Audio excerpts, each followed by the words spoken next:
On dit souvent que l'homme est la pire créature sur Terre et qu'il est capable des pires choses qu'on ne puisse imaginer. Mais quand on cherche bien, on peut toujours trouver pire. C'est ce qu'a découvert une petite fourmi qui vivait tranquillement dans une grande forêt.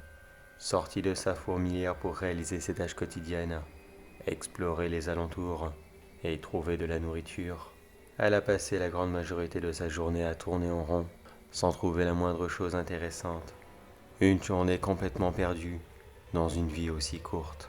Mais avant de rentrer chez elle, la fourmi fit malheureusement une horrible rencontre. Elle attrapa un champignon, pas n'importe lequel malheureusement pour elle, l'un des pires qu'elle ne pouvait imaginer.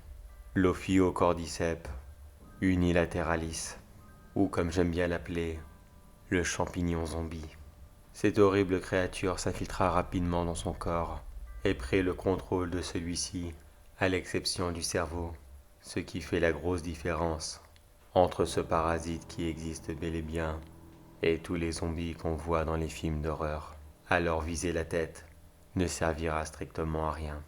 Toujours consciente de ses actes, mais incapable de faire quoi que ce soit, la fourmi se remit en route afin de rentrer chez elle, mais uniquement pour essayer de contaminer les autres, et ainsi provoquer une mini-invasion de zombies, mais à toute petite échelle.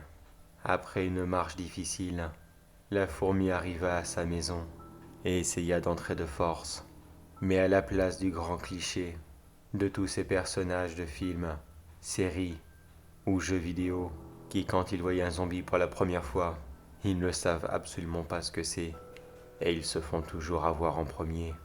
Les fourmis soldats sont parfaitement au courant de son existence et par instinct, ils chassent l'intrus. Bien sûr, elle fera de nombreuses tentatives afin de réaliser sa macabre mission, mais rien n'y fera. Ils se mettront à plusieurs sur elle et l'obligeront à partir. Se retrouvant définitivement seule, la fourmi parta dans une autre direction, puis elle grimpa un immense arbre afin d'essayer de voir la lumière du soleil une dernière fois et peut-être échapper à sa macabre destinée. Mais malheureusement, le miracle ne se produira pas. Après cette dernière longue promenade, la fourmi à bout de force et incapable de se déplacer, tant le parasite a continué à se proliférer sur elle, restera inerte sur place et mourira lentement d'épuisement.